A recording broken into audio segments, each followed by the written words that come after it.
Bem, hoje então vamos falar sobre corpos ordenados. Definição.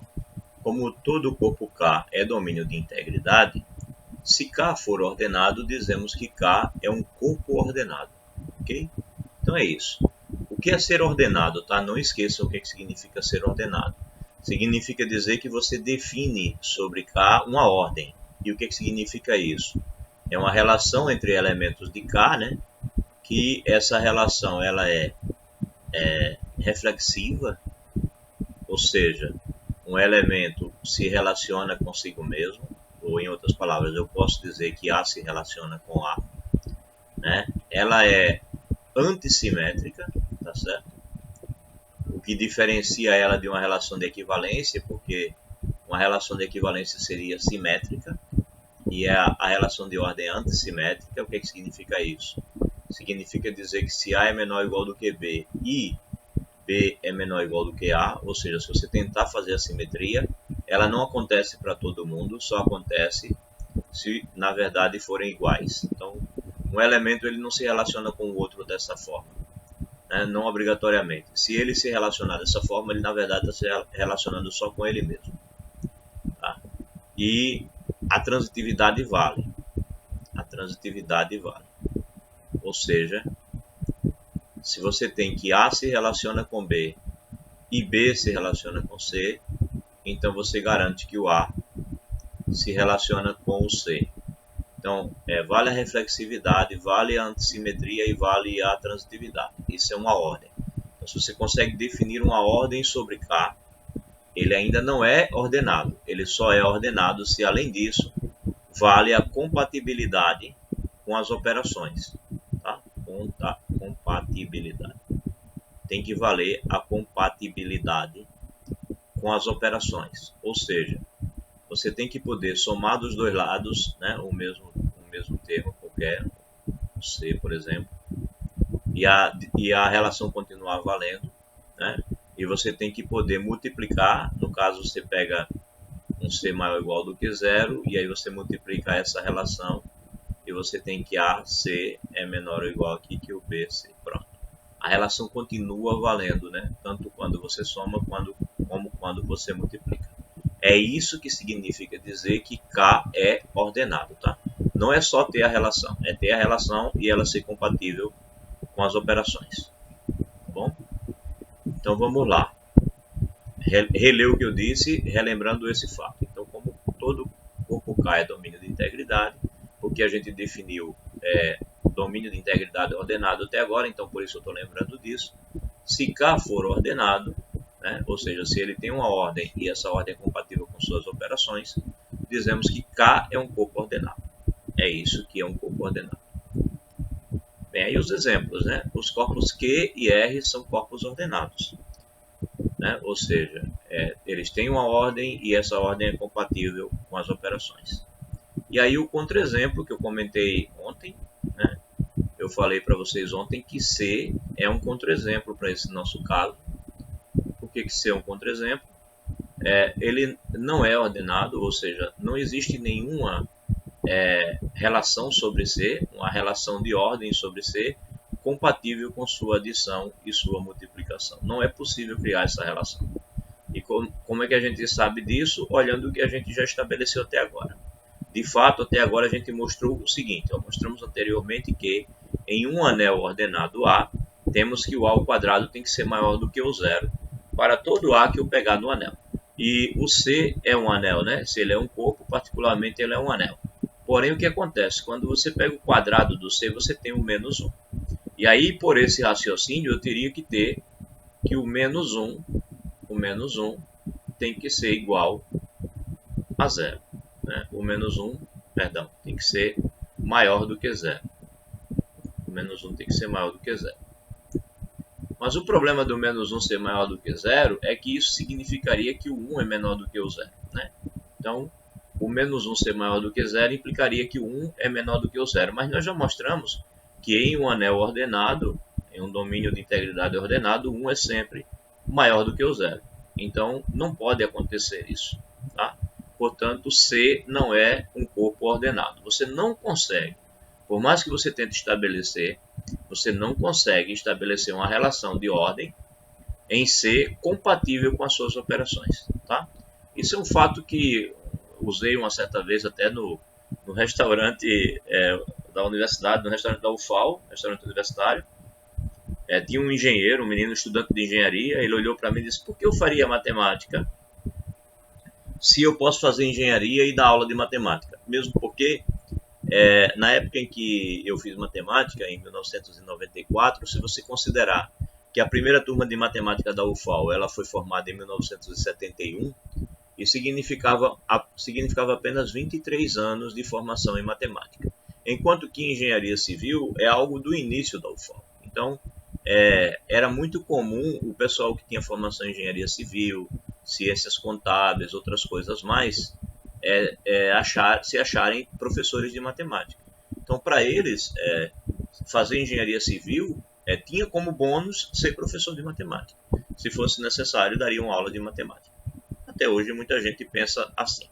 Mas aí, um conteúdo como esse faz a diferença entre vocês e o engenheiro.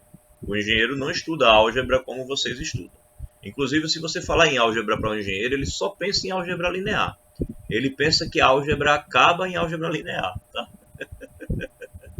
Aí o cara disse: não, eu faço engenharia e vou dar aula de matemática. Aí eu disse: mas você não vai estar pronto para responder qualquer pergunta. Aí ele me perguntou imediatamente, né? Dê um exemplo, que pergunta eu não responderia? Aí eu perguntei a ele: se o aluno chegasse no terceiro ano do ensino médio e perguntasse a você quem é maior, o I ou o 2I? Você responderia o quê? E aí ele não me respondeu, claro, né? Porque ele não conhecia, não sabia que o conjunto dos números complexos é um corpo, mas não é ordenado.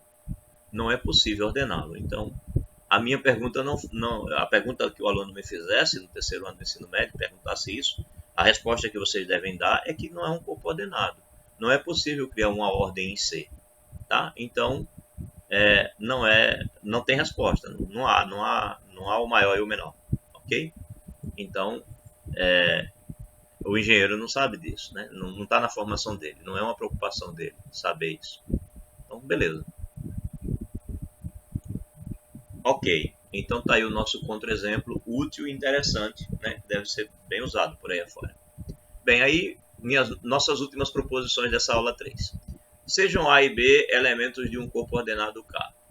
Indicando-se os elementos neutros aditivos e multiplicativos de K por esse símbolo aqui que a gente chama de 0 e por esse aqui que a gente chama de 1, respectivamente, temos que, se o A for maior do que o 0, então o seu inverso é maior do que o 0. E se o A for menor do que o 0, então o seu inverso é menor do que o 0. Se o A for um elemento que é considerado maior do que o 0 e menor do que o 1, então o A menos 1 vai ser maior do que o 0. O inverso é maior do que o 1. O inverso é maior do que o 1. E se o A for maior do que o 1, então o inverso está preso entre 0 e 1. Se o B é maior do que o 0, que o A, e por sua vez o A é maior do que o 0, então o inverso do menor é maior do que o inverso do maior. Né? Então o inverso do A, que é menor do que o B, ele é maior do que o inverso do B, que é maior do que o A. Né? Então inverte a desigualdade, tá? É o que acontece nesse caso, em que o B é maior do que o A. E se for ao contrário, né, ambos são negativos, e o B é maior do que o A, então os inversos mudam também de posição. O B, que aqui é maior, o seu inverso passa a ser menor do que o inverso desse. Ou seja, os inversos estão em relação de ordem contrária aos elementos de partida, os elementos de origem. Tá? Seus inversos estão em relação de ordem contrária. E aí, demonstração. Bem, vamos para o primeiro. Como A é maior do que 0, então A não é 0, né? Porque para ser maior do que 0, ele é maior ou igual que 0 e ele é diferente de 0. Ora, se ele é diferente de 0, então é possível falar no inverso aqui, né? É possível falar no inverso. Estou num corpo. Então, todo mundo que não é 0 tem inverso. Bem, e aí o que acontece? Além disso, né? Se eu olhasse simplesmente como domínio de integridade, também podia concluir isso, porque um elemento e seu inverso, o produto dá 1, então nenhum dos dois pode ser 0. Então, dessa forma, o que acontece? Se o produto está dando 1, aqui, né? Perdão. Se eu tenho que o A menos 1 é diferente de zero, então eu também posso concluir isso aqui, ó, que o quadrado dele é maior do que zero, né? Ou seja, nós já provamos que em todo o domínio de integridade, se você pegar um elemento que não é o zero, então o quadrado é positivo. Ok. Então, aqui eu concluo que o A menos 1 não é o zero e aqui eu concluo que ele é positivo. Então, usando a hipótese, o que que diz a hipótese? Diz que A é maior do que zero. E aí eu pego esse cara daqui, que também é maior do que zero, e eu posso multiplicar nessa desigualdade dos dois lados, né? Então eu fiz isso. A menos 1 ao quadrado vezes A, pela esquerda, e isso é maior que A menos 1 ao quadrado vezes zero, que a gente sabe que dá zero. E aí qual é a conclusão? Bem, isso daqui, ó, pode ser escrito, se você não viu, isso pode ser escrito assim, né? A menos 1 vezes A menos 1. E isso vezes A. Então, se você associar assim, o que você tem aqui é A menos 1 vezes 1. Portanto, o que você tem do lado esquerdo aqui é A menos 1. Então, conclusão, A menos 1 é maior do que o zero. Era o que você queria demonstrar, né? Se o A é maior do que o zero, então o A menos 1 é maior do que o zero. Você queria demonstrar isso. Ok? Bem, falta mostrar também que se o A é menor do que o zero, então o A menos 1 também é menor do que o zero. Como é que a gente faz isso? Bem, de forma análoga para a segunda parte, como o A é menor do que o zero, eu tenho que o A não é zero, né? Então, se o A não é zero, o seu inverso também não pode ser zero, porque o produto tem que dar 1. Então, não podia ser zero, senão o produto daria zero. Então, dessa forma, você tem que o inverso ao quadrado é positivo. Ok, aí eu vou usar a hipótese, só que agora a hipótese é essa. Então, eu vou pegar esse número que é positivo e vou multiplicar aqui. Então, usando a hipótese, eu tenho A menos 1 ao quadrado vezes A menor do que A menos 1 ao quadrado vezes zero, que dá zero. Ou seja, qual é a minha conclusão? Aqui de novo, né? A menos 1 ao quadrado vai ser A menos 1 vezes A menos 1 vezes A. E isso vai ser menor do que o zero, né? É o que está escrito aqui. A menos 1 vezes A menos 1 vezes A. Só que isso daqui é 1. Então, o que sobra para a gente é que A menos 1 é menor do que o zero. Era o que eu queria concluir, né? Era o que eu queria concluir. Então, item 1 está concluído. Está certo. Aí vamos para o item 2. Agora eu tenho que o A está entre o 0 e 1. E aí eu tenho que o inverso do A vai ser maior do que 1. Depois, se o A for maior do que o 1, o inverso é quem fica entre 0 e 1. Vamos ver. Bem, como o A agora eu estou pegando entre 0 e 1, então eu tenho que o A menos 1 é maior do que o 0. Claro, né? O A é maior do que o 0. Se o A é maior do que o 0, eu não posso ter o A menos 1 menor do que o 0. Nós já vimos isso, né? O sinal do A e o do A menos 1 é o mesmo, né? Foi o item anterior, pelo item 1. Aí, usando a hipótese é isso aqui. Eu tenho que esse cara é maior do que o 0. Então, sai multiplicando todo mundo por ele. Então, A menos 1 vezes 0, A menos 1 vezes A e A menos 1 vezes 1. O que sobrou? Bem, aqui dá 0, está aqui. Aqui dá 1, está aqui. E aqui dá A menos 1, está aqui. O que eu queria mostrar mesmo? Eu estava querendo mostrar essa parte aqui, ó. Então, eu ganhei essa parte tranquilamente. É verdade. Então, vamos agora para a outra situação. Lembre-se, a nossa hipótese era essa. Na próxima, a nossa hipótese é A maior do que 1, tá? Então, vamos ver o que acontece com A maior do que 1. Bem, de forma análoga, para a segunda parte, agora eu tenho que o A é maior do que 1, que por sua vez é maior do que o 0. Bem, então o A é maior do que o 0, então o A menos 1 é maior do que o 0. Então, eu posso tocar esse A menos 1 na minha hipótese, né? Então, pelo item 1, usando a hipótese, temos multiplico A menos 1 vezes 0, A menos 1 vezes 1 e o A menos 1 vezes A. Ou seja, eu tenho esse produto dá 1, esse produto dá A menos 1 e esse produto dá 0.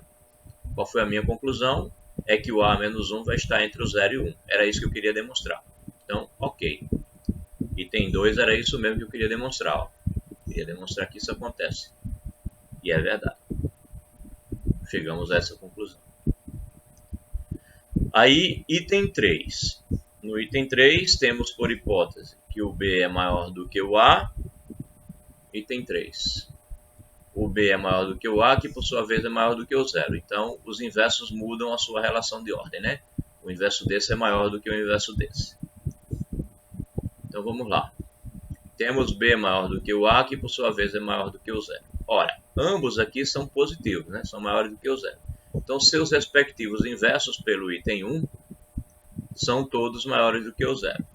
Bem, então, se isso é verdade, eu posso multiplicar os dois, né? Eles vão continuar maior do que o zero. E aí eu pego o produto desses dois e multiplico essa desigualdade. Então, o que eu faço? Eu pego A menos 1, B a menos 1, que é um número positivo, e multiplico o B. Aqui. Aí pego A menos 1 vezes B a menos 1, que é positivo, e multiplico A. Aqui. E pego A menos 1 vezes B a menos 1 e multiplico 0. Né? Multipliquei todo mundo. O que acontece? Acontece que aqui B a menos 1 vezes B dá 1, então eu só tenho A menos 1. Aqui, como isso é comutativo, né, eu estou em um domínio de integridade, então eu multiplico aqui o A menos 1 com o A com A menos 1, e tudo que vai me sobrar é o B a menos 1. Está aqui. E aqui está multiplicando 0, então é 0. Então concluímos que o inverso do A é maior do que o inverso do B, quando o A é menor do que o B. Então, está certo. Ok. Funcionou. Né? Então concluímos que isto está certo. Aí, item 4. Agora eu tenho que o B é maior do que o zero, o B é maior do que o A, e ambos são negativos. Né? Então o que eu tenho? Se eles são negativos, os seus respectivos inversos são negativos. Então isso pelo item 1 novamente. Né? Então uma proposição anterior mostrou o quê? Mostrou que vale o jogo do sinal. Se você tem sinais iguais, então o produto é positivo. O produto dos dois é positivo. Então a gente faz a mesma coisa que fez aqui no item 3. Pega esse produto que é positivo e sai multiplicando isso daqui. Né? Então multiplica o A, multiplica o B, multiplica o zero. Então aqui a gente na verdade considera esse com esse. Vai dar 1, e aí o que sobra é B a menos 1. Né? E aqui vai dar 1. Aqui você considera o produto desses dois, e aí fica o A menos 1. Tá aqui. E aqui está multiplicando por 0, né? Está multiplicando por 0, é 0. Então, conclusão, o B é maior do que o A, mas o B a menos 1 é menor que o A menos 1. Está bem demonstrado. Bem, mais uma proposição.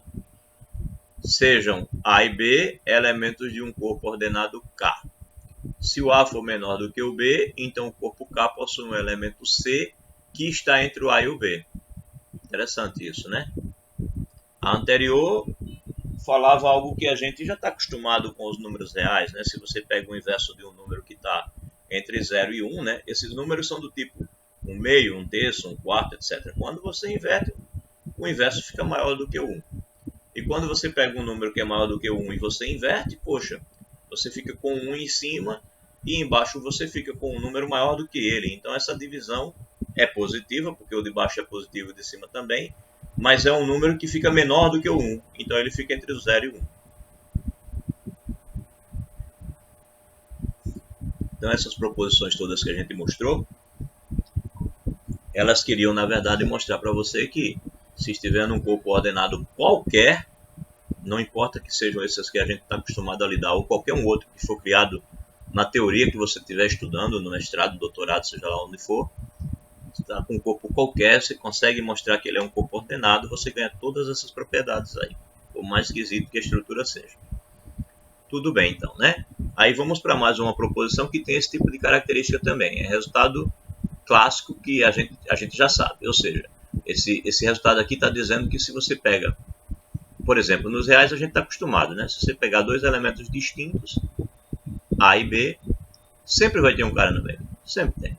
Não tem como ficar tão perto o A e o B, que não, se eles forem diferentes, tão perto que não tenha ninguém no meio. Né? É diferente do conjunto dos números naturais. Né? Você tem o 0, tem o 1, tem ninguém no meio. Se você pensar como, né, no anel dos inteiros, por exemplo, você não vai ter ninguém no meio. Certo? Mas num corpo ordenado, se você pegar dois elementos, você sempre tem um no meio. Então, a demonstração é imitar o que a gente vê no conjunto dos números reais. Então vamos ver como é que ele demonstra. Bem, como A é menor do que o B, eu posso somar essa... Eu posso somar o que mesmo? Eu tenho aqui A, mas eu somei A, né? Somei A dos dois lados. Peguei o A aqui, somei com A, e peguei o A e somei com o B. Aí logo o que eu tenho?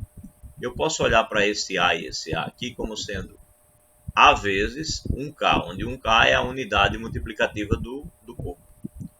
Né? Então coloquei os dois como sendo esse produto. E continua menor ou igual que A mais B. Só escrevi de maneira diferente.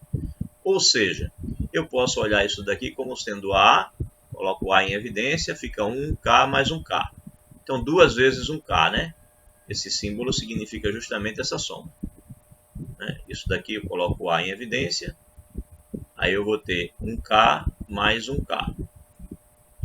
E essa soma 1K mais 1K é o que eu simbolizo aqui, 2 vezes 1K. Né? Foi assim que a gente combinou que seria a notação. Pois bem, isso continua menor do que A mais B. Então, analogamente, se você pegar e não somar o A, dessa vez você somar o B, o que vai acontecer? Vai fazer a mesma coisa, né? O B1K, B1K vai ser B2K. Pronto. E você continua com isso maior do que o A mais B. Então, qual é a conclusão? É que o A vezes 2,1K é menor do que o A mais B, e em compensação, o B vezes 2,1K é maior do que o A mais B. Você tem essa ordem aqui. Né? Bem, note que o que ele está fazendo é o seguinte. Você quer mostrar que entre R$2 tem um no meio. Né? Então, o que você faz? Você soma os dois e divide por 2. Né? Esse elemento vai ser o elemento C. Ele sempre vai estar no meio, entre o A e o B. É isso que ele está fazendo. Ele construiu o 2 que ele precisava de um lado e o 2 que ele precisava do outro. Né? Então, agora ele vai passar o 2 para dividir, digamos assim. Né? Então, ele diz aqui, e como o 1K é maior do que o 0K, temos que o 2,1K A menos 1, né? O 1K é maior do que o 0. Isso em todo o anel. Particularmente, num corpo vai ser também. Então, você tem 1K maior do que o 0. Ora, então o 1 é maior do que o 0 significa dizer que o inverso dele é maior do que o 0. Particularmente, a soma do inverso dele com o inverso dele, ou seja, 2 vezes o 1K inverso, vai ser maior do que 0. Então eu tenho que isso daqui é maior do que o 0. Ok? Logo, se ele é maior do que o 0 e eu estou em um corpo, ele tem inverso. Né? Ele tem inverso. Então, o que eu vou fazer? Eu vou multiplicar pelo inverso. Vou pegar essa desigualdade aqui que eu montei e vou multiplicar pelo inverso. Então, quando eu multiplico pelo inverso, eu elimino essa parte aqui, né? Aí fica só o A. Aqui eu multipliquei pelo inverso, repeti ele aqui, ó. E aqui eu multipliquei pelo inverso, desaparece isso, fica só o B. E aí eu fico com essa situação aqui, tá? Então, esse número está entre o A e o B, e ele existe. Então, eu chamo C como sendo esse número. Essa aqui é a ideia, né? Daqui é exatamente o A mais B multiplicado pelo 2 a menos 1. O 2 poderia ser visto como 2 vezes 1 a menos 1. É o que está acontecendo aqui. É o A mais B multiplicado por 2 a menos 1, que é o nosso C. Então, basta tomar o C como sendo esse elemento aqui que apareceu no meio. Dito de uma maneira genérica, se você olha para os números reais, é o mesmo raciocínio que você faria normalmente. Pegaria a média dos dois. É isso. Bem, aí um corolário. Nenhum corpo ordenado é um anel bem ordenado. Nenhum corpo ordenado é um anel bem ordenado. Se você pegar um corpo, definir sobre ele uma ordem compatível com as suas operações, ele é um corpo, mas ele não vai ser um anel bem ordenado. Ou seja, quando você olha para a parte positiva do corpo ordenado, você vai ter algum subconjunto dessa parte positiva que não tem o menor elemento. Algum, talvez todos, mas algum pelo menos.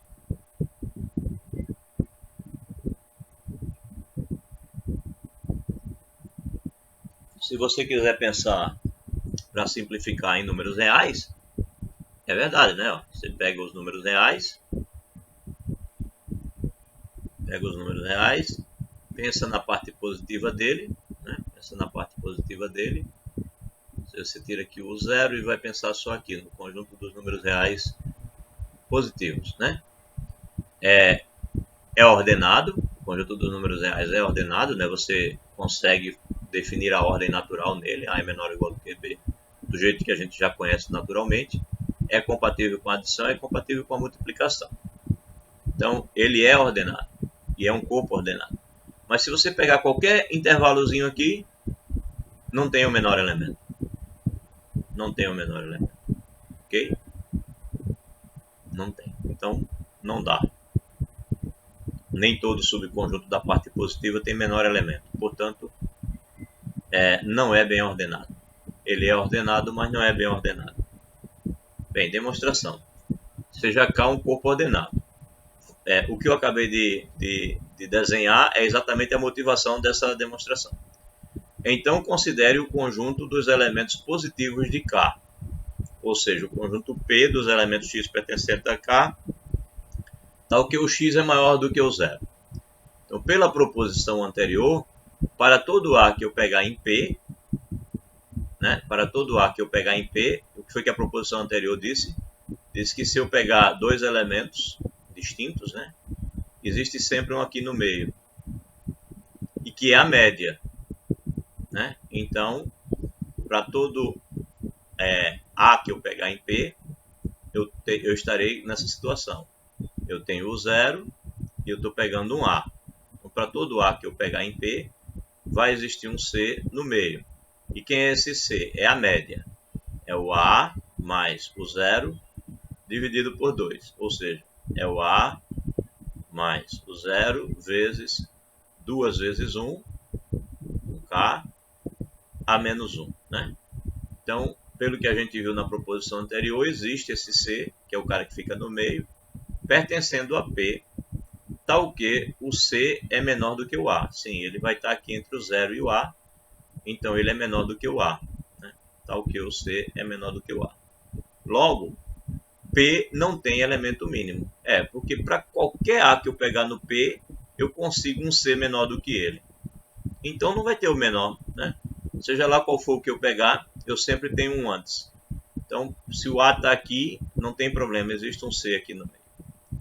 Se o A está no lugar desse C, não tem problema, tem um outro no meio. Vai ter sempre um no meio.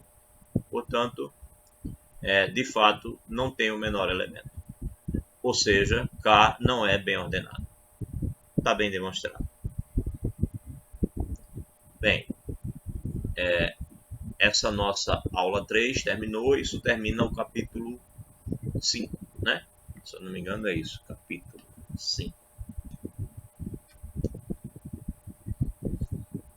E aí eu comecei a preparar o capítulo 6. E é o que eu quero ler para vocês hoje, para a gente encerrar nossa aula. Vai ser cobrado na prova, 6? Isso é algo que eu não queria dizer, ó. Você está me pedindo uma coisa que eu não queria dizer. Nos dê esse spoiler. Hein? Nos dê esse spoiler. Não, porque se eu disser alguma coisa, aí vocês podem mudar o espírito de vocês, entendeu? No final da aula eu digo, tá bom? Eu lhe respondo essa pergunta no final da aula. Se eu esquecer, você me avisa. Tá bom. Então vamos lá. O que eu estou chamando de aula 4, então, é o nosso capítulo 6. E aí ela vai ser estruturada com esses 5 tópicos, mas hoje eu acho que a gente só consegue ver os 2 primeiros e nem completos. Pelo menos o primeiro e quase o segundo todo. Até porque eu não preparei o segundo todo ainda. Então vamos lá. Vamos ver o que diz a minha aula 4. Anéis de polinômios. Eu fiz questão e eu faço questão de começar porque eu falei tudo que pude sobre grupos e sobre anéis. Mas um anel que eu não falei ainda é o anel de polinômios. Então, depois que a gente fizer esse estudo de anéis de polinômios, vocês ficam preparados psicologicamente para estudar anéis para o resto da vida. Né? Se forem estudar álgebra em qualquer lugar, vocês viram as noções básicas de tudo que precisam para dar continuidade. Claro que o ideal, assim, no meu sentimento, era ir até o final do livro. Mas como é uma licenciatura, eu diria a você que geralmente se dá menos álgebra do que o que a gente está vendo. Então, tá bom. Já está dado em quantidade suficiente. Então, vamos lá. Anéis de polinômios. Construção dos anéis de polinômios. Nessa seção, normalmente indicaremos por A um domínio de integridade, tá? Então, para eu não ficar o tempo todo preocupado em dizer que A é um domínio de integridade, dando logo esse aviso. E geralmente esse A será infinito, tá? Estou mais preocupado em olhar agora para os infinitos, porque ele é mais útil quando eu penso em polinômios. Então, algumas vezes estaremos tratando de corpos infinitos. Então, quando não for um anel, for um corpo, pense também que ele é infinito. E nesse caso, quando eu estiver falando de um corpo, eu vou usar K ao invés de A. Bem, normal. Só para reafirmar a notação. Bem, agora uma definição, né? Uma função f de A em A é uma função polinomial quando existem R elementos aqui pertencendo a A, tais que o f de x se escreve assim. Pego o A0 mais o A1 vezes o x, mais o A2 x2, mais etc. ARXR. Tá? Eu usei R, mas poderia usar qualquer letra aqui. Isso para todo x que pertence a A. Isso é o que a gente chama de uma função polinomial. Aí as pessoas sempre têm aquele sentimento. O que é a função polinomial e o que é o polinômio, né? Então, o polinômio é quando você não olha como função. Você olha apenas como uma expressão formal. E a função polinomial é a função que é definida a partir daquela expressão formal. Então, a pergunta natural que vem, e aí vocês sintam a diferença, a pergunta natural que vem a primeira questão que surge existe outra sequência de elementos em A, digamos B1, B2, veja que nem a quantidade eu coloquei igual, BS pertencendo a A, tais que o f de x seja igual a isso, para todo x pertencendo a A. Sentiram a diferença entre o que é o polinômio e o que é a função? Porque se eu estou perguntando, será que existe um outro polinômio que seja a mesma função? Porque vocês precisam fixar, bons matemáticos que são, fixem na cabeça o seguinte, uma função ela é igual a outra quando domínios são iguais, contradomínios são iguais e a lei de formação é a mesma. Ou seja, quando eu calcular o f no x, x1, x0, um f no x específico, e eu pegar o g no mesmo x, o resultado tem que dar o mesmo para todo x que eu pegar no domínio, certo? É isso que significa dizer que a lei de formação será a mesma. Não significa dizer que o jeito de escrever a lei de formação seja a mesma. Eu poderia ter f de x igual a A0 mais A1x mais A2x2 mais A3, etc., até ANXN, e eu poderia ter f de x igual a B0 mais B1x mais B2x2, etc., polinômios diferentes definindo a mesma função. Eu poderia ter isso, ok? É isso que está se perguntando aqui. Essa pergunta deve surgir naturalmente. Eu poderia ter polinômios diferentes definindo a mesma função. Mas aí, a resposta para o nosso caso, a resposta a essa primeira questão, para o caso em que A é infinito, tá? Quando A é finito, não obrigatoriamente a resposta é não. Mas quando A é infinito, a resposta é não. E aí, como estamos tratando de um anel, né, infinito, quando a gente está tratando de um anel infinito, aí eu tenho o não garantido. Se eu estou tratando com um anel que não é infinito, então eu não tenho esse não aí garantido, ok? É um estudo que vocês querendo aprofundam depois, o caso em que o A não seja finito. Porque nós estamos interessados no A infinito. Então, isso nos permite falar da sequência.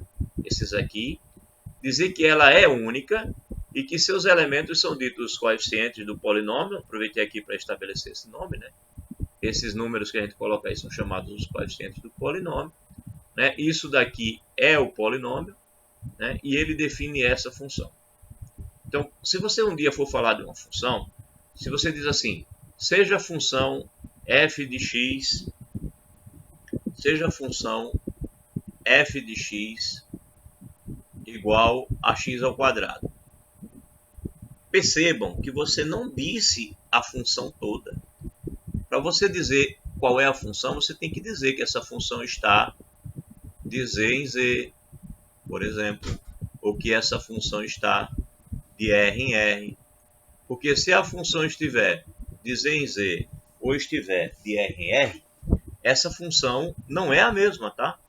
Para que as funções sejam iguais, é preciso que elas tenham o mesmo domínio e o mesmo contradomínio e a mesma lei de formação. Então, mesmo que a lei de formação seja essa, se o domínio é Z e esse daqui é R, então essas funções não são iguais. Agora, por que é que lá no ensino fundamental e médio a gente diz a função f de x igual a x² mais 3x menos 5? Tá bem, a gente vai lá e diz uma função qualquer só pela lei de formação.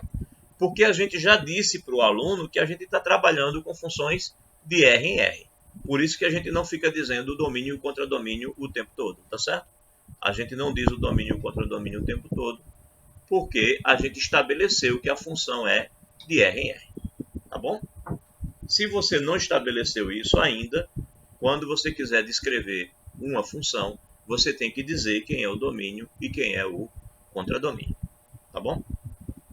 Bem, que isso fique bem claro. Ok. Então, o polinômio estabelece a função, que ele é único, no caso do A ser infinito, para todo x pertencendo a A, e a formalização dessa resposta será dada na próxima sessão. Por enquanto, vamos estabelecer outros fatos. E aí, mais uma anotação, o conjunto das funções polinomiais, onde os coeficientes estão em um anel infinito, né, um domínio de integridade infinito, na verdade, que é o que me interessa, ele vai ser representado assim, tá? Esse símbolo representará o conjunto das funções polinomiais. Bem, aí uma observação. Quando eu estiver escrevendo meus polinômios e eu quiser simplificar a minha linguagem, aquele último expoente lá, que quando eu falei do primeiro polinômio eu coloquei R, e quando eu falei do segundo polinômio eu coloquei S, eu não vou ficar fazendo diferença. Eu vou tender a colocar sempre a mesma letra, a menos que haja necessidade de colocar diferente para chamar a atenção a algum detalhe. E isso vai acontecer, tá? Vai ter momento em que eu vou fazer diferente. Mas, por enquanto, eu posso usar a mesma letra. E a observação explica por que eu posso usar a mesma letra. Então, ela diz o seguinte, ó, considere as funções polinomiais, né, de A em A dadas da seguinte forma. Essa daqui tem R coeficientes. Essa daqui tem S coeficientes para todo x pertencendo a A. Então, temos três possibilidades. Ou esse R é igual a esse S, ou R é maior ou R é menor, né? Só tem essas três possibilidades. Então, para facilitar o enunciado das coisas que eu vou falar à frente, vamos considerar que o R é sempre igual ao S. Vou ignorar isso e isso. Por quê? Porque suponha que o R é maior do que o S. Suponha que o R é maior do que o S, tá? Então, o que eu faço para que o meu G, que tem S coeficientes, fique com R? Aí eu escrevo o G todinho até onde ele termina, ele terminou aqui, e daqui para frente eu completo com zeros. 0 vezes o x elevado ao S mais 1, 0 vezes o x elevado ao S mais 2, até o momento em que vai chegar a 0 vezes x elevado a R, porque o R é maior do que o S, o R vai estar depois do S. E analogamente, se for ao contrário, se o R for menor do que o S, né, esse caso aqui é a minha F, então eu escrevo a F todinha, ela termina aqui, e depois eu saio completando com zeros, até chegar no S. Ou seja, eu sempre posso escrever no expoente que eu quiser, desde que eu complete com S. Ou, perdão, que eu complete com zeros. De forma prática é o seguinte, suponha que eu estou lá com um polinômio f de x igual a x² mais 3x mais 5. Aí você chega para mim e diga assim, professor, escreva esse polinômio com o expoente 5. Não tem problema, eu vou escrever f de x igual a 0x² mais 0x² mais 0x³ e daqui em diante é que eu vou escrever x² mais 3x mais 5. Veja que de fato é a mesma coisa, porque isso aqui é 0, né? Mas eu escrevi com o expoente 5. Então eu sempre posso escrever no expoente que eu quiser, tá? Basta que eu acrescente zeros. Então essa é uma observação útil para facilitar a linguagem que eu vou usar para demonstrar o que vem pela frente. Ok? Bem, então vamos lá. Definição. O grau do polinômio não nulo, p de x, igual a isso daqui, é o menor índice desses índices todos, né? 0, 1, 2 até r, tal que o AI seja diferente de 0, certo? Eu escrevi menor, né? Mas é o maior, tá? Eu não sei por que eu escrevi menor. É o maior. A gente sabe que é o maior, né? Essa foi boa. Fui escrever a definição de grau e coloquei como menor. Menos meio ponto na prova aí. Sendo uma questão, desconto. Mas eu resolvi antes de entregar. Estaria errado se eu deixasse passar, né? Mando vídeo no YouTube, entreguei a prova e não corrigi. Não, eu corrigi na hora que eu tava pensando aí. Então não vou perder ponto, não. Então, o grau do polinômio é o maior que eu consegui aqui desses índices, né, diferentes de zero. É o que vai permanecer na escrita do polinômio. Então, por exemplo, nesse exemplo que eu dei aqui, né, o grau desse polinômio aqui é 2. Mesmo que eu possa escrever um monte de zero aqui à frente, mas o maior que eu tenho que não é zero, esse número 1, eu posso escrever aqui, né, 1x2, é o primeiro que não é zero. Então, o grau é esse cara daqui, né? O índice vai ser o índice 2. Pois bem, então, mais uma definição, tá? Deixa eu escrever aqui de novo, para não ficar aí aparecendo menor. É maior, tá? Maior. Então, considere as funções polinomiais f e g dadas da seguinte maneira. Veja que agora eu já escrevi r, tá? R e R.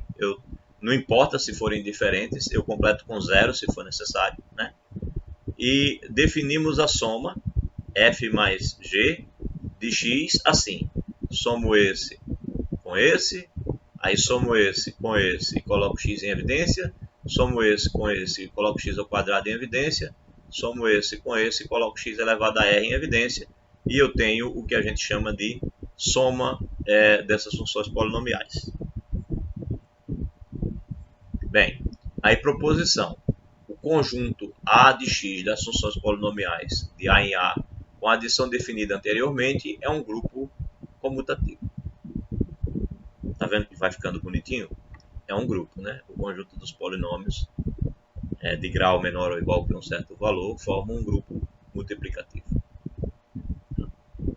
Então vamos lá. Provar que isso é verdade. Então, o primeiro passo é mostrar a associatividade. É trabalho braçal, né? O autor do nosso livro-texto fugiu de algumas dessas contas, mas eu preferi colocar aqui, é rapidinho, no instante a gente vê que é verdade.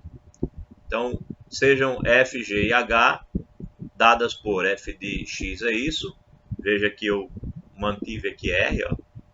Mantive r para o b e mantive r para o c. Mas, repito, alguns desses podem ser zero.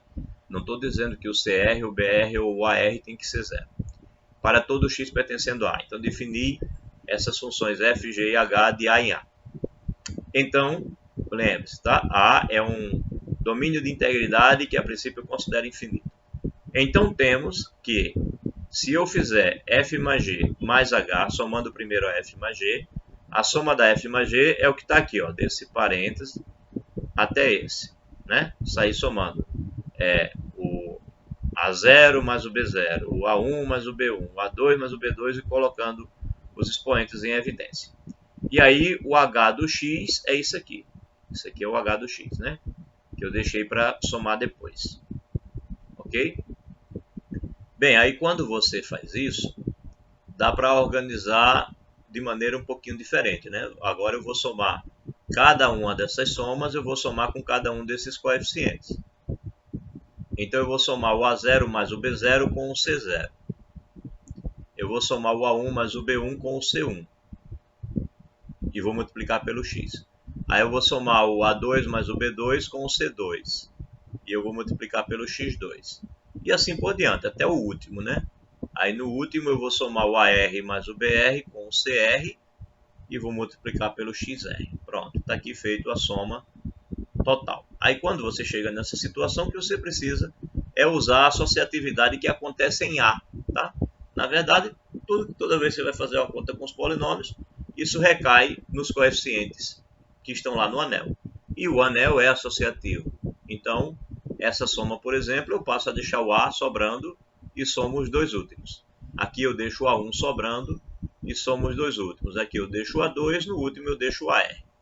Então já senti o que vai acontecer, né? Você está vendo que eu separei na frente os coeficientes que são justamente da F. Separei os coeficientes da F. E aí eu posso ver então que isso na verdade é essa soma, né? Onde os coeficientes da F estão aqui, ó. Isso aqui é a nossa F. E aí o que ficou agora dentro do parêntese, o que fica no restante para somar, a F termina, aqui. Aí o que fica daqui para frente, né, vai ser na verdade a soma do G mais o H. Até aqui é a soma do G mais o H. Os coeficientes B somado com os coeficientes C. Os coeficientes B são os da G e os coeficientes C são da H. E eu continuo mantendo sempre R no final, tá? E aí eu concluo que F ficou em separado, ficou primeiro, e G mais H está somado aqui dentro do parênteses. Então, a soma está escrita assim. Se a soma está escrita assim, vale a associatividade, né? Porque eu estava com ela assim, e eu mudei a posição dos parênteses para aqui, para G mais H, ao invés de deixar o F somado com o G. O F ficou separado, o G mais H somou primeiro. Isso para todo x em A, então vale a associatividade. A comutatividade é ainda mais simples, né? F mais G de x, pela definição que nós demos, é essa. Aí eu posso comutar, né? Porque essa adição é a adição de elementos que estão no anel, né? No anel, e o anel é um domínio de integridade. Na verdade, qualquer anel, a adição é comutativa, então eu saí trocando a posição de todo mundo. E aí, quando a gente escreve isso aqui é justamente a definição de G mais F, que é a troca da posição de F mais G. Portanto, a comutatividade vale também. O que está faltando? Já mostrei que é associativo, já mostrei que é comutativo. Está faltando, para ser um grupo, existir um elemento neutro e os seus elementos todos terem inverso.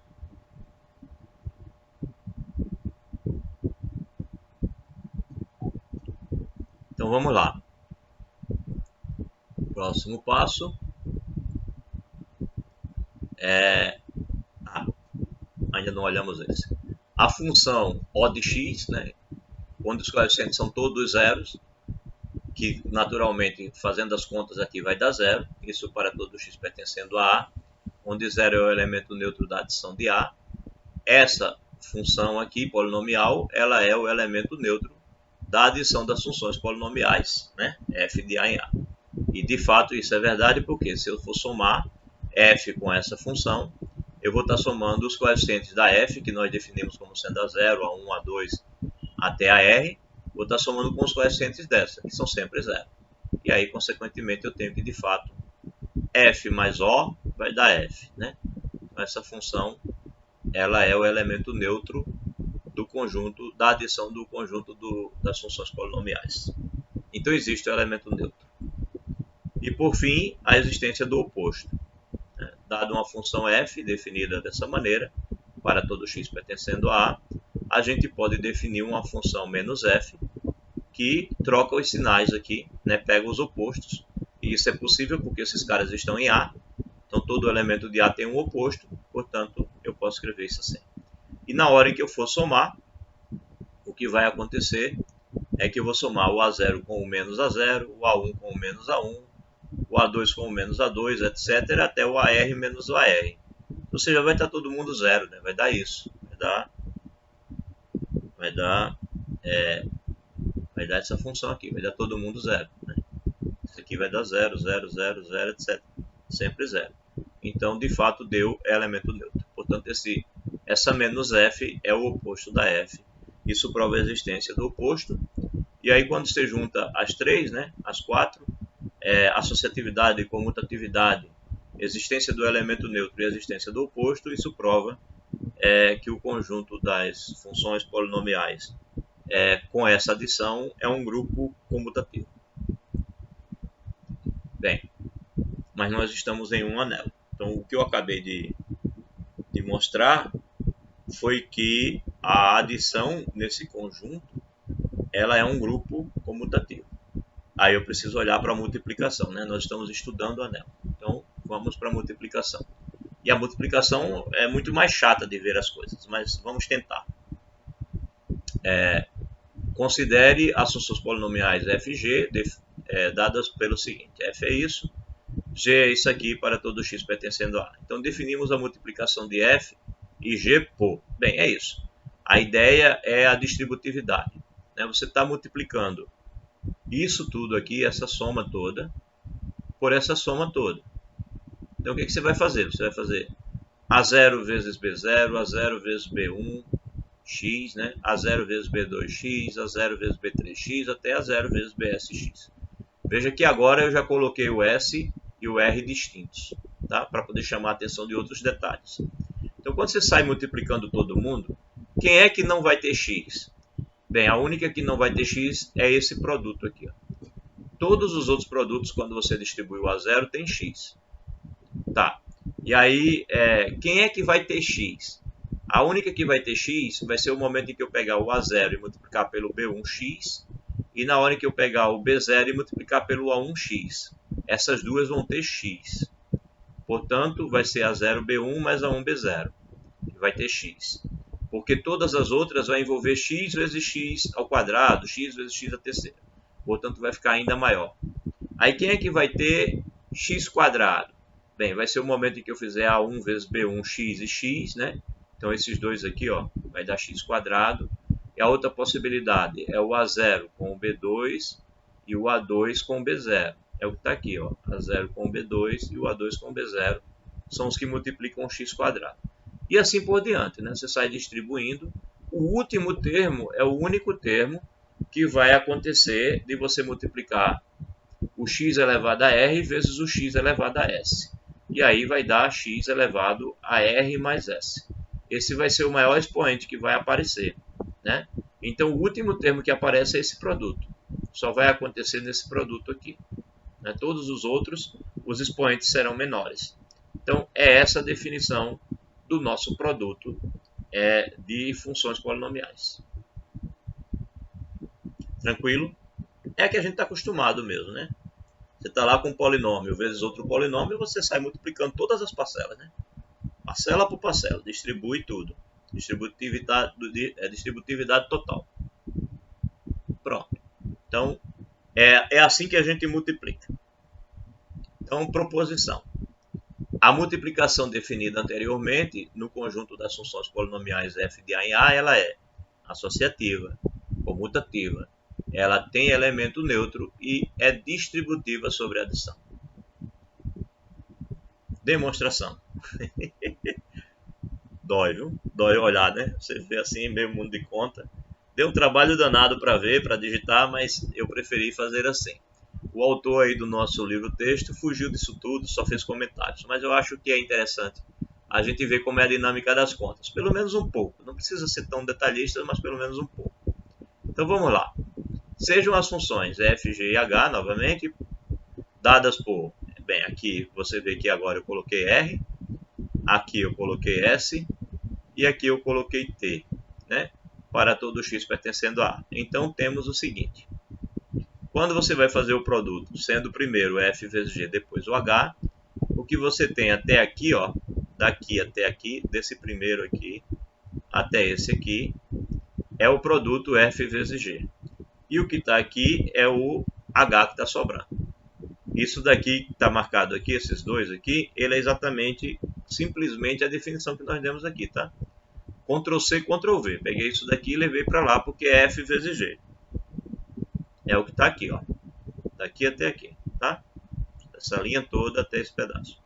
Ok, e aqui está o h. E agora, o que a gente vai fazer? Bem, a gente vai fazer a mesma aplicação da definição.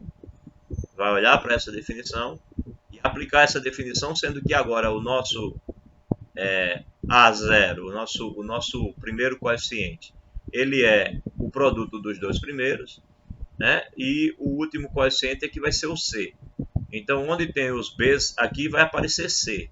E onde tem os A's, vai aparecer esses termos aqui. Esse daqui vai ser o nosso A0, esse produto. Esse daqui vai ser o nosso A1. Esse daqui vai ser o nosso A2. E assim por diante, tá? Então, vamos lá. Continuando nossas contas. O que acontece? Ó, na nossa definição, ó, é A0, B0, né? Então, esse é o nosso A0, esse é o nosso B0.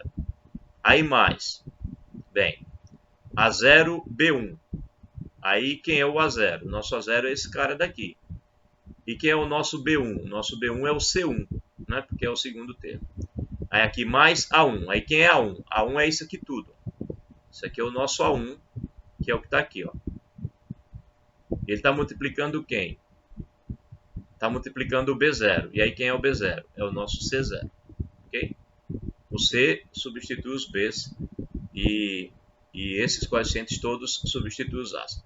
Aí eu não tive saco para escrever algo parecido com isso não, até porque não tinha espaço na digitação para aparecer aqui na tela. Então eu só fiz até aqui, né, esse produtinho. Aí mais reticências.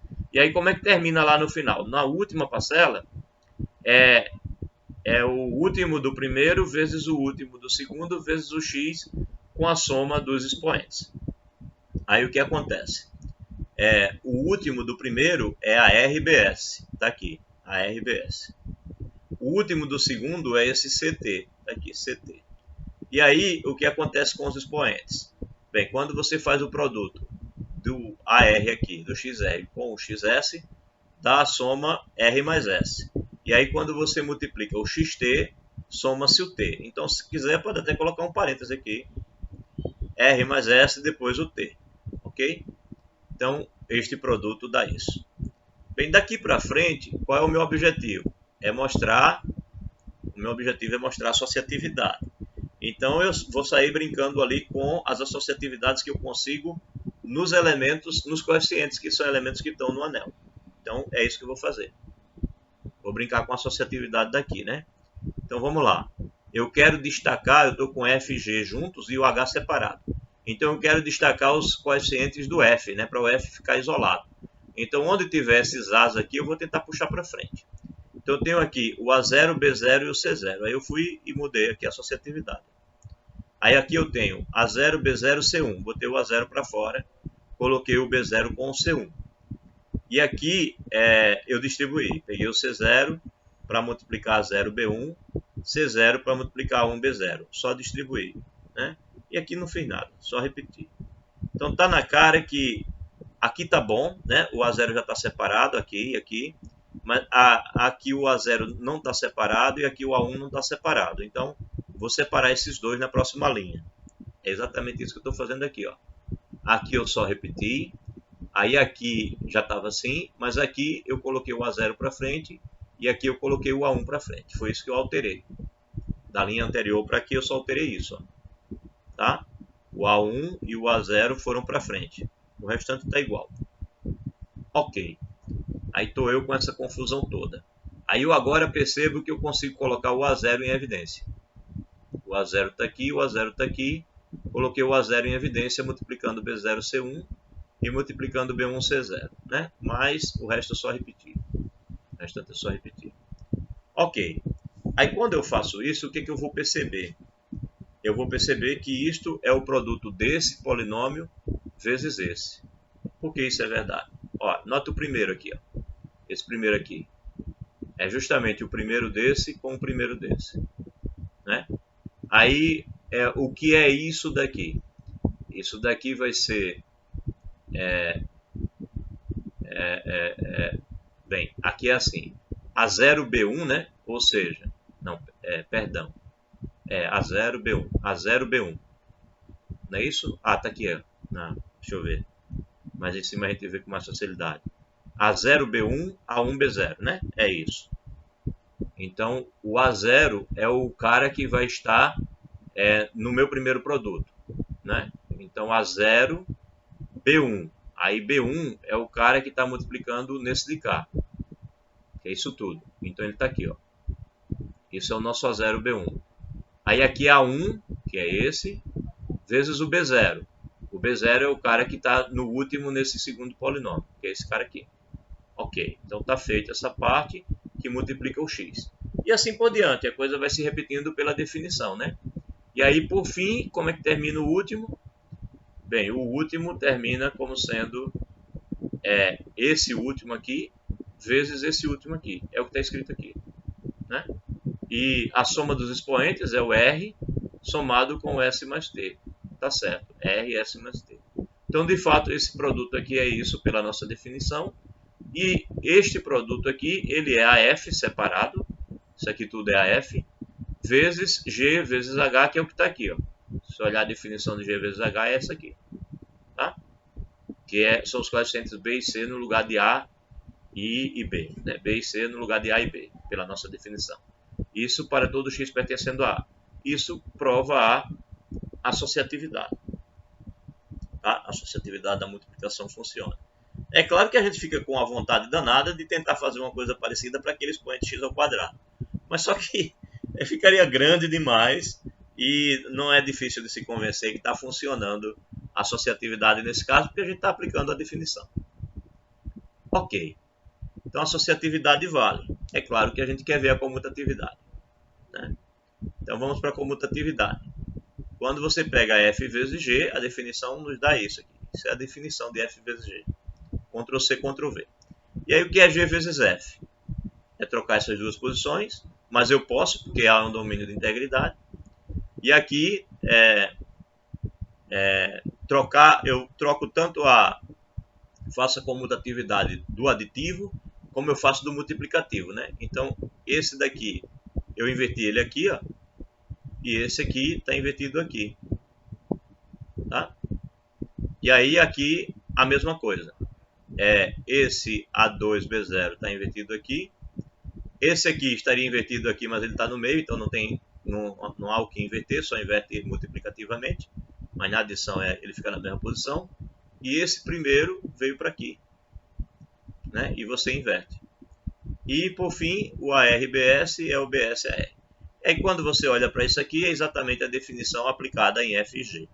Portanto, f vezes g de x e g vezes f de x é, na verdade, a mesma coisa. Né? Porque como você pode comutar, você está no anel comutativo, então essas coisas são iguais para todo x que eu pegar em A. Isso prova que vale a comutatividade. 3. A existência do elemento neutro da multiplicação. Tudo bem por aí? Todos vivos? Ninguém se assustou demais até agora? Não, né?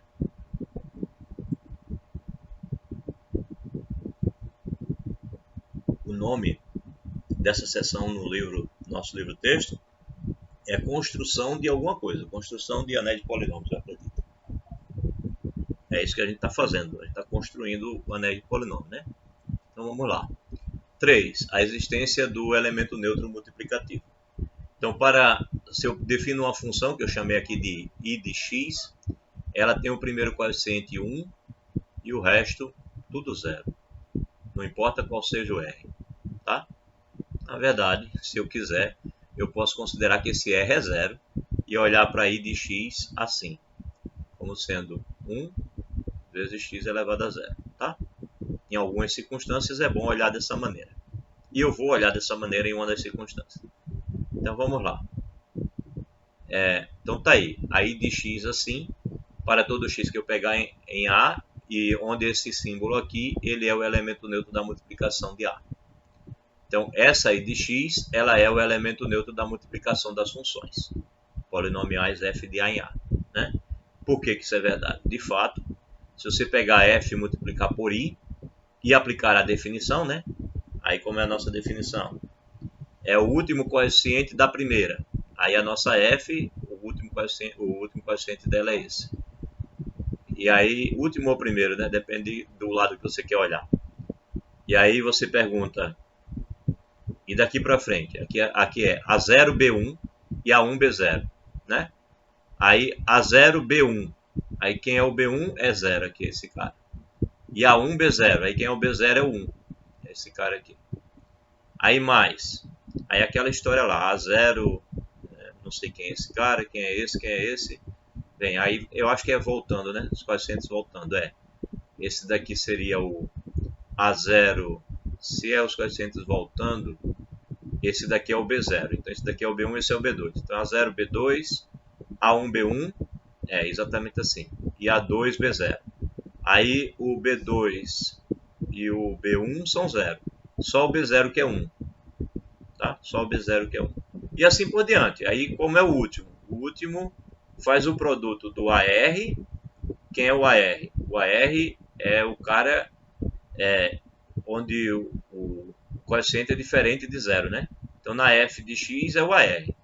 E qual é o cara que tem o primeiro coeficiente diferente de 0 aqui? Não tem, né? Não tem. Ou seja, o nosso expoente aqui principal aqui é o 0 mesmo. Então, na verdade, é aquela história que eu acabei de falar, né? A i de x ela é 1 vezes x elevado a 0. Então, o expoente para o caso desse polinômio i de x é o 0. Né? Então, aplicando a definição, isso daqui vai ser x elevado a r mais 0, porque o maior expoente que eu tenho para i é o 0. Então, é isso que dá aqui. Né? Aí o que aconteceu? O 1 multiplicou o A1,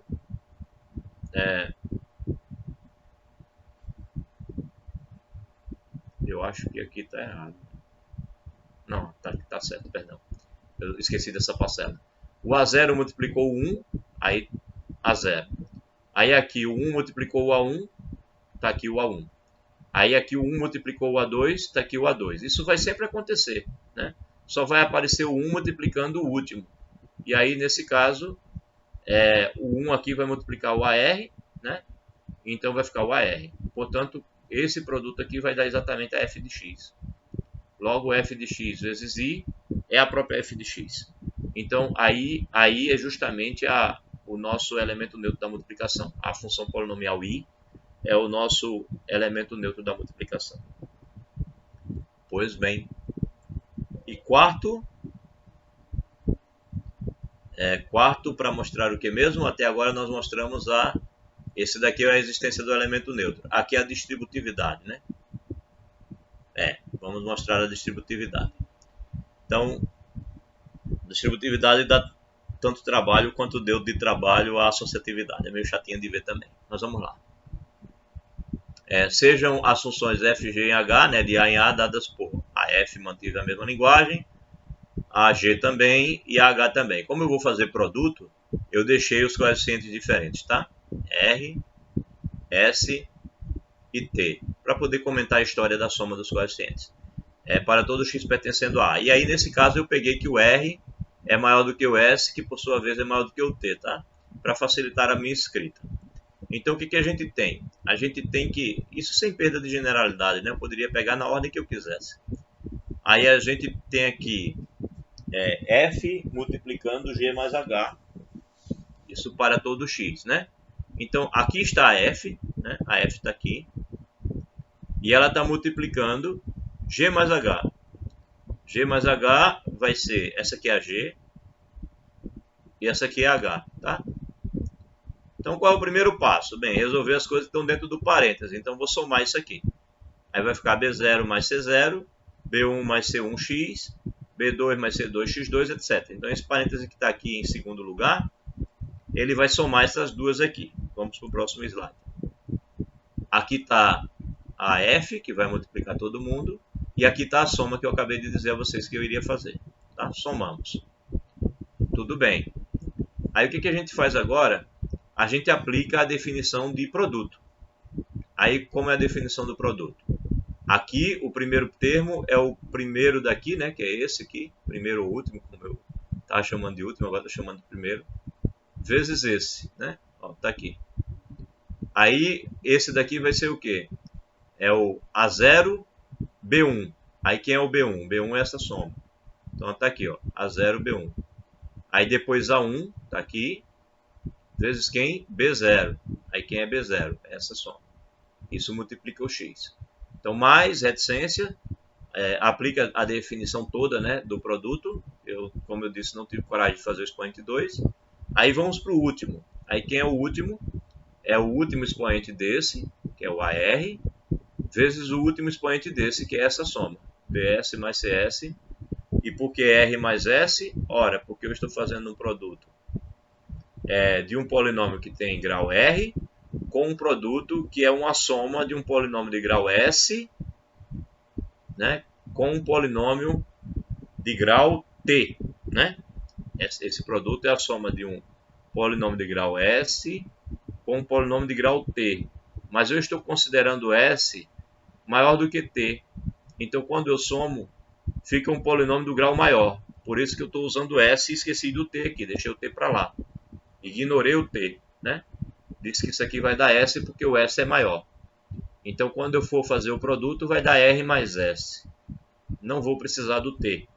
Ok? Bem, aí fiz o produto. Ok. Mas o que eu quero mostrar? Eu quero mostrar que esse negócio se distribui, né? Eu quero mostrar que vai ser F vezes G de X mais F vezes H. Então eu preciso organizar essas contas. Foi isso que eu fiz. Toquei a distribuir. Ó. A0B0, aqui. A0C0, está aqui. A0B1, A0C1, A1B0, A1C0. Está tudo distribuídozinho, bonitinho, né? ARBS, ARCT. Por que eu botei T aqui? Bem, o CS vai ser provavelmente 0, porque o S é maior do que o T. Então eu peguei só até onde fosse diferente de 0. Então vamos dizer que aqui vai dar o CT ao invés de CS, que não há necessidade porque o CS já vai ser o 0, né? Boto só até o CT desse produto. E agora X elevado a R mais S eu mantive do mesmo jeito. Na verdade, T ou S aqui, repito, não vai mudar nada porque o T é menor do que o S. Bem, aí o que eu tenho aqui? O que eu tenho aqui? Bem, isso vai ser igual ao quê, né? Vamos lá. O A0, B0 está aqui. Aí aqui, ó, note que eu tenho A0, B1 e aqui eu tenho A1, B0 multiplicando X. Aí eu coloquei aqui. Aí mais reticências e eu peguei o ARBS vezes o XR mais S e coloquei aqui. Note que até que essa soma daqui até aqui, né, ela é parte do que eu tenho aqui em cima, mas não é tudo. O restante vai estar aqui embaixo. Ó. A0C0 é esse, que eu não tinha colocado ainda. Aí agora, eu já tinha pego A0B1 e A1B0. Aí agora eu pego A0C1 e A1C0. Está multiplicando o X. Pronto, coloquei agora aqui. Ó. Já tinha colocado esses dois. Coloquei esses dois aqui para multiplicar o X. Agora mais, segue em frente. Eu já tinha pego a RBS aqui. Agora eu pego a RCT. Né? Eu repito, estou colocando T, mas poderia ter colocado S, tanto faz. Se quiser botar um S aqui, pode colocar, não muda nada. Então, a RCT é essa outra parte que está faltando aqui para escrever X elevado a R mais T.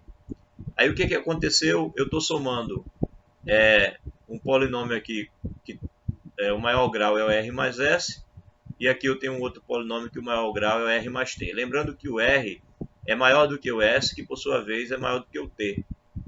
Né? Então, na verdade, essa soma, ela vai ser, o grau dela vai ser R mais S. O maior que eu tenho é o R mais S. Vai ficar R mais S. Isso é sempre verdade, né? Sempre verdade, ó. Se você pegar um polinômio, vamos pegar pequenininho aqui. Esse daqui tem grau 1. Aí eu vou e multiplico um polinômio de grau 2. Qualquer um. E eu multiplico aqui por um polinômio de grau... sei lá, vou colocar 2 aqui e vou colocar 1 aqui. Quando você fizer esse produto, quando você multiplicar esse por esse, vai dar grau 4. Quando você multiplicar esse por esse, vai dar grau 3. Então, quando você somar tudo, o grau que vai ficar é esse 4 aqui. Ou seja, é sempre a soma dos dois maiores aqui. Né? É sempre a soma dos maiores. O que for menor desaparece em termos de grau.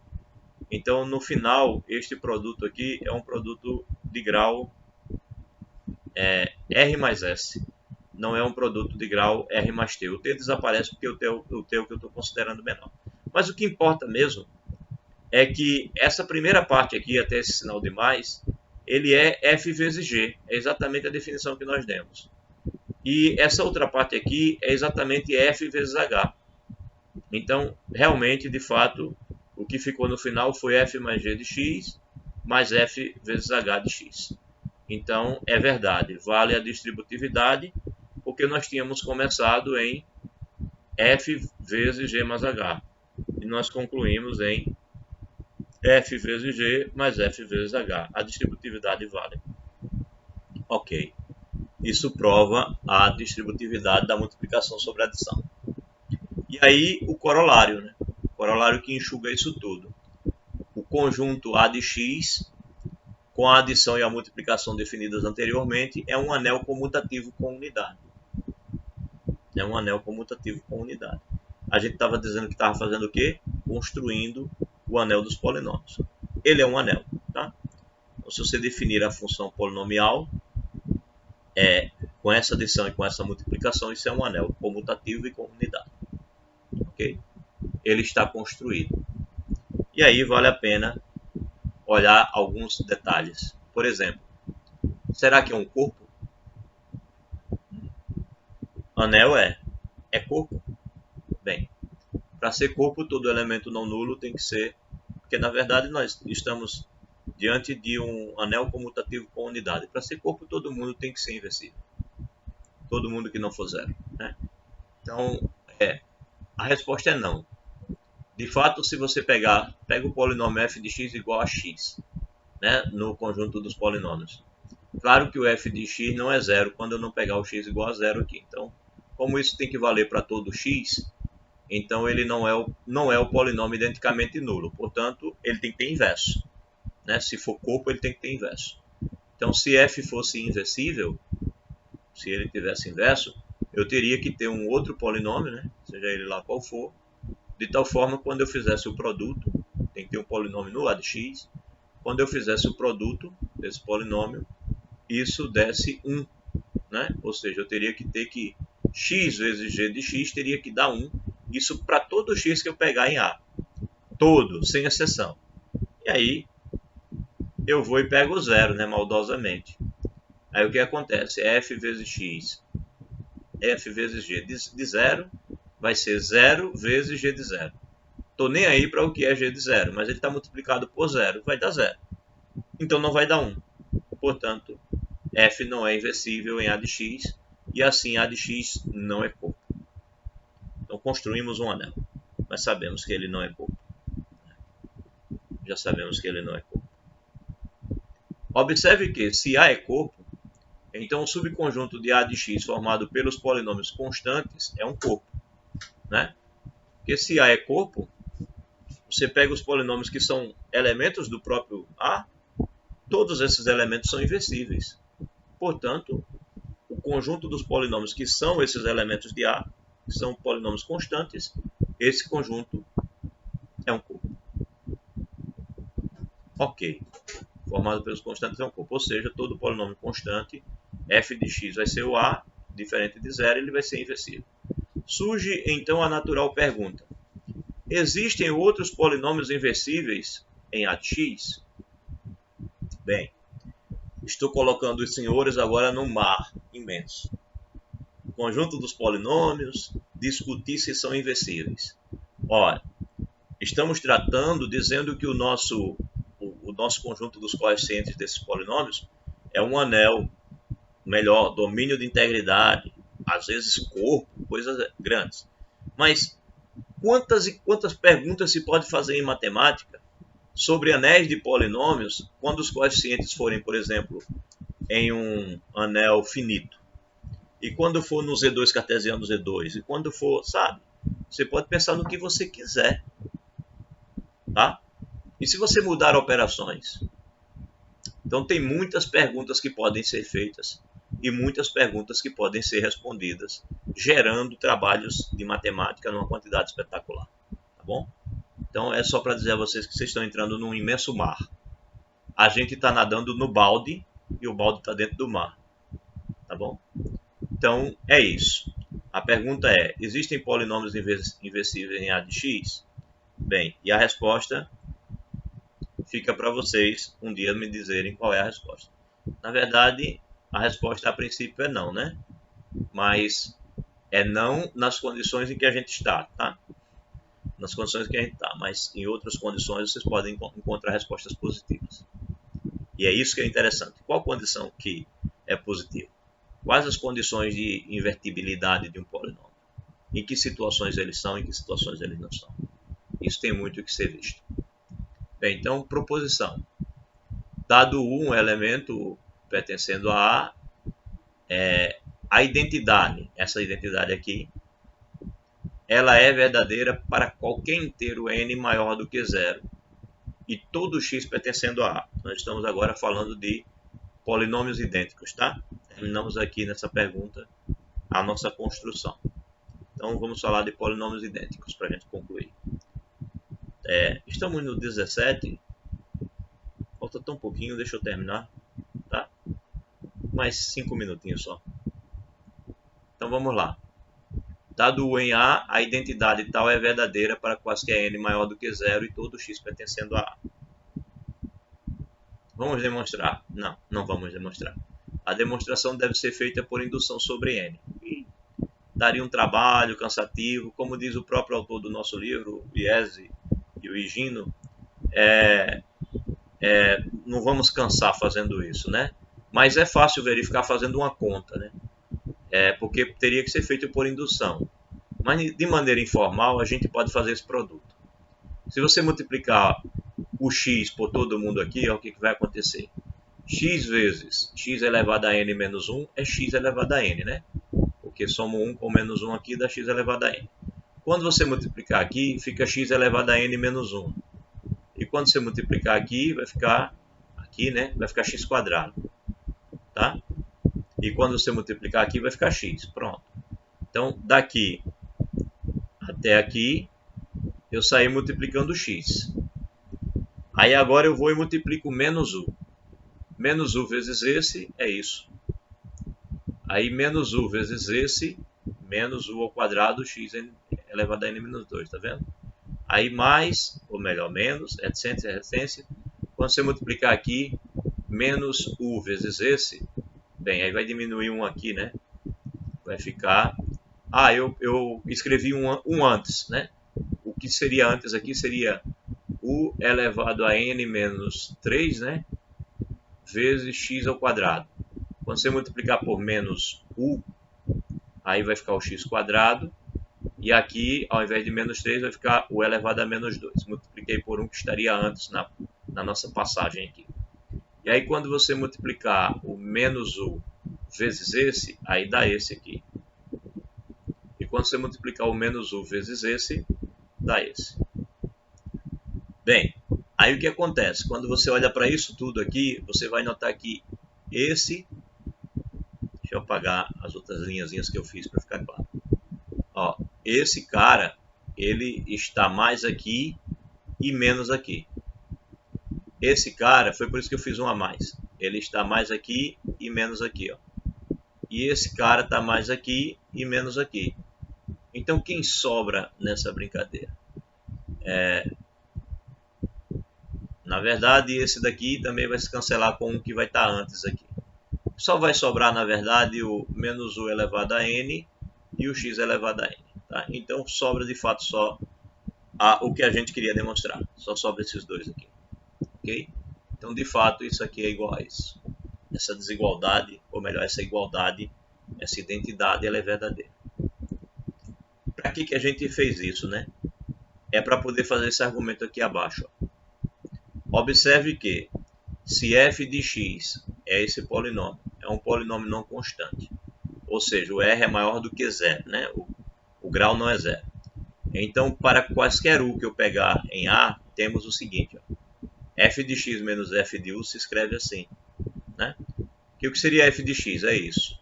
O que seria f de u? É isso daqui, só que no lugar do x você tem u. Aí o que você faz? Ó? Quando você fizer a diferença, vai ficar A0 menos A0, vai desaparecer o A0.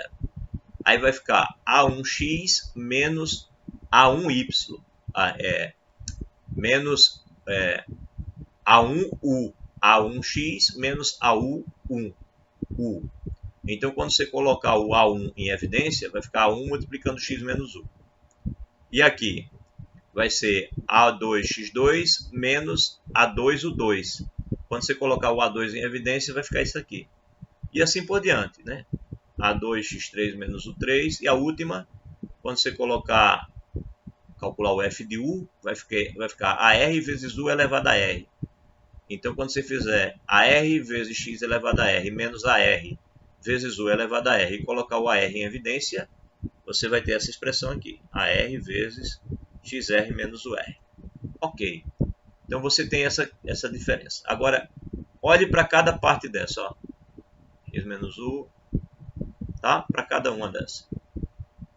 E olhe para a identidade que nós acabamos de mostrar. Né? Nós acabamos de mostrar como é isso aqui. Ó. Exatamente essas diferenças. Então, cada diferença dessa pode ser usada essa fórmula aqui. Note que essa fórmula diz que os expoentes do x eles vão diminuindo, né? X elevado a n menos 1, x elevado a n menos 2, depois x elevado a 1, depois x elevado a 0. Desapareceu o x. Enquanto que o expoente do u vai aumentando. U elevado a 0, depois u elevado a 1, depois u elevado a terceira, e assim por diante, né? Até o u elevado a n menos 1. Então, essa fórmula pode ser usada para essa nossa configuração aqui, em cada uma delas. E foi exatamente isso que eu fiz aqui. Ó. O f de x menos o f de u é A1 vezes. Quando eu aplico aquela fórmula lá, o x, ele vai... Eu quero que eu tinha lá. Eu tinha aqui, x menos u. E aí, quando eu coloco o x menos u, deixa eu tentar desligar aqui uma ligação, só um instante.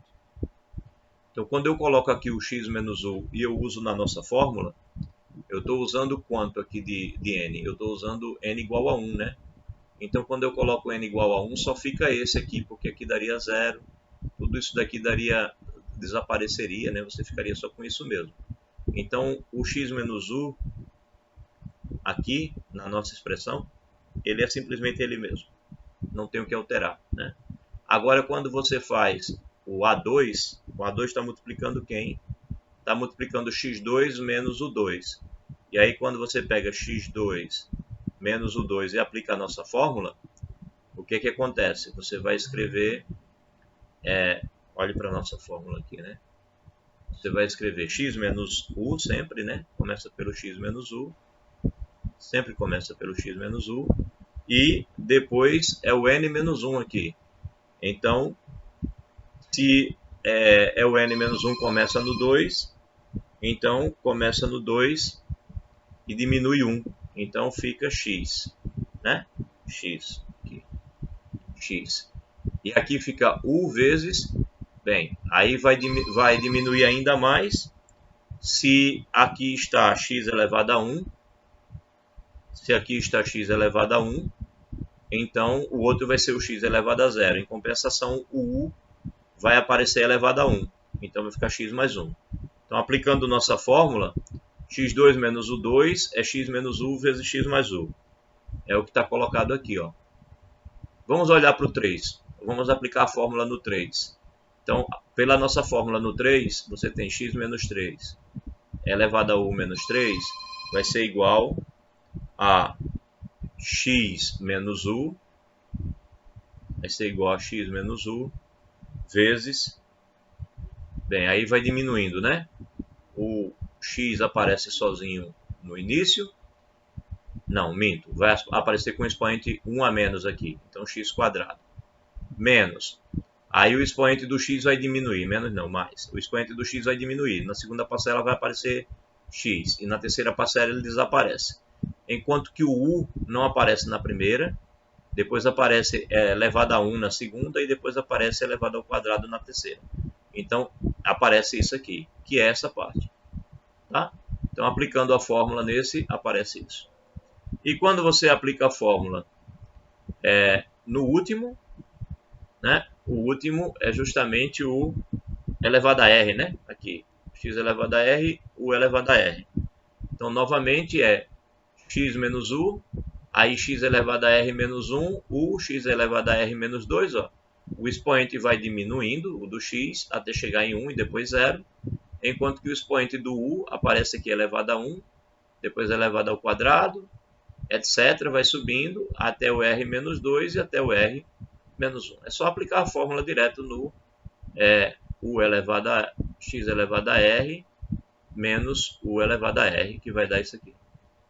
Ok? Pois bem, então nós simplesmente aplicamos em cada uma. Mas qual era a nossa intenção ao fazer isso?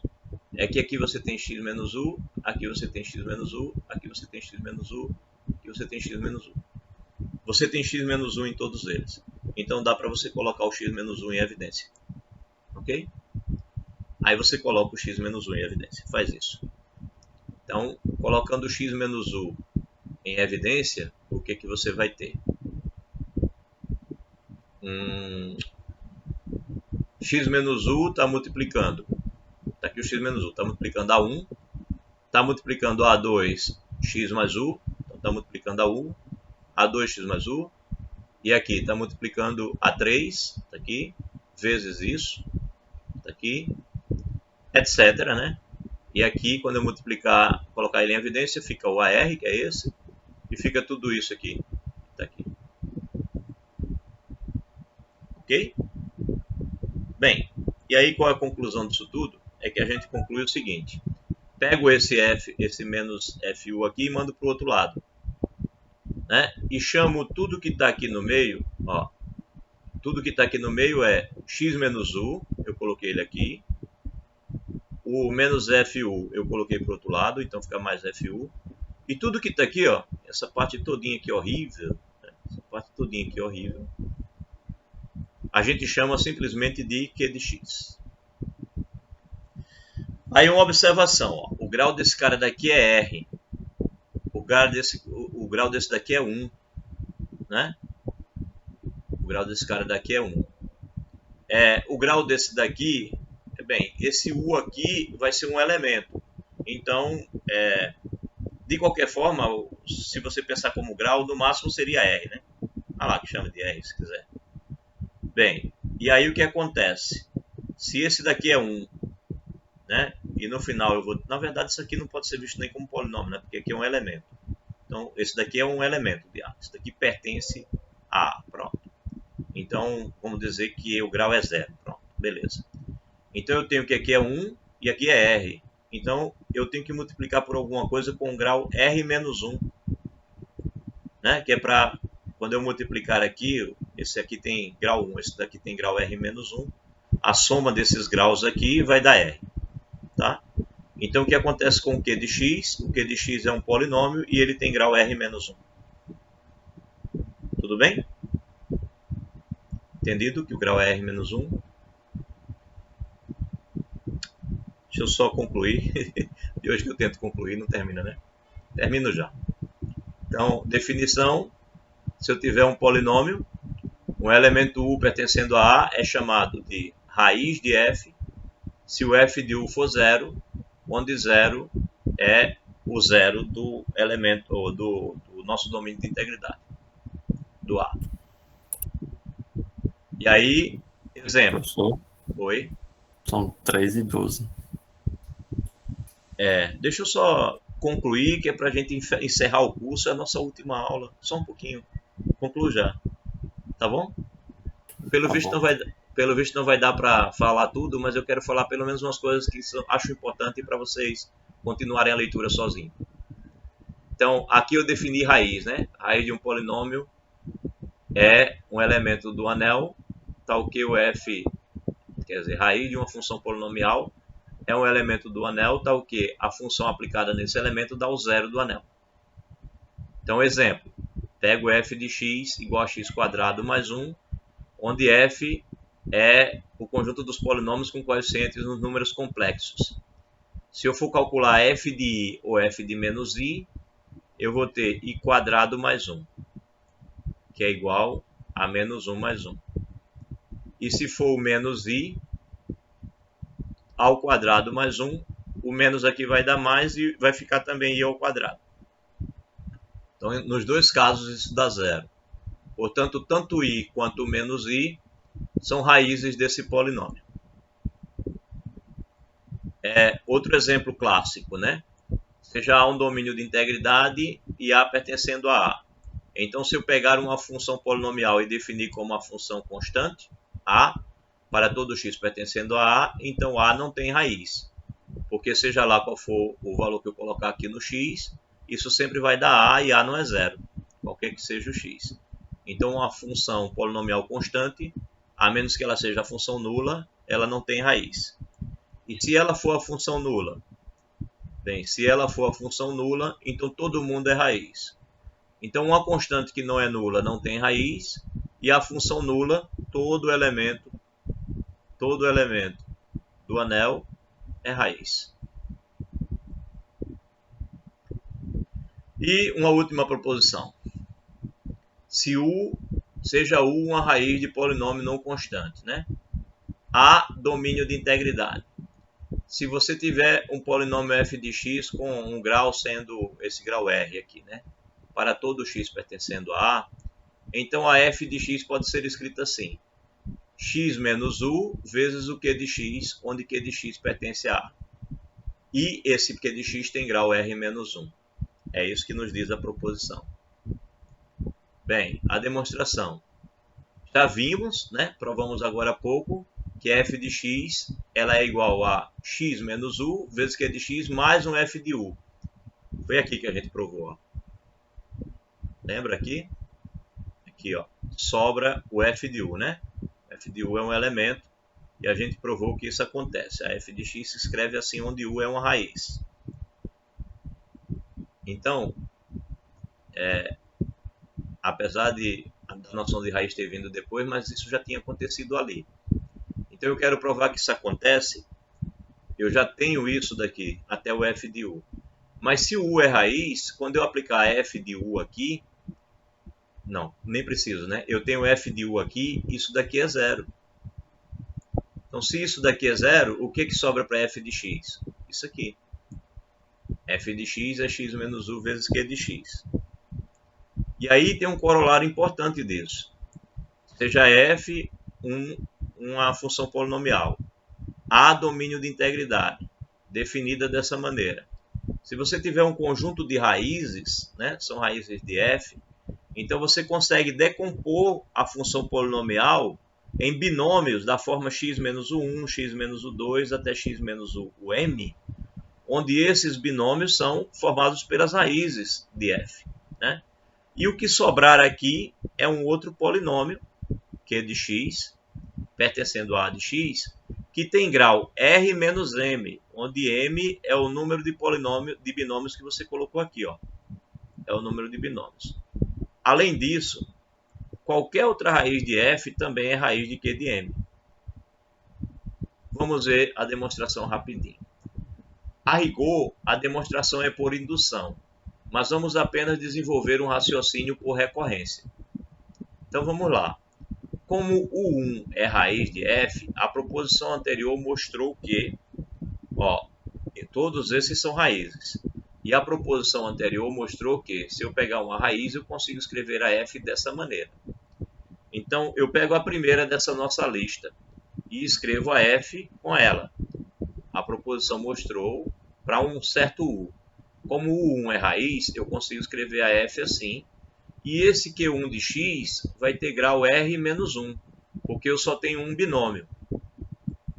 Ora, mas se isso daí é verdade, eu posso olhar para outra, para o 2, né?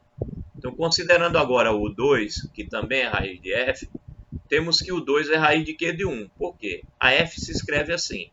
A U2, a princípio, não é raiz daqui. E mesmo que fosse, não está escrito aqui. Eu teria que ter grau 2 aqui para poder escrever. Se eu não coloquei grau 2, é porque o binômio x menos U2 vai pertencer à decomposição desse cara, porque ele não apareceu aqui, né? Já que ele é raiz da f.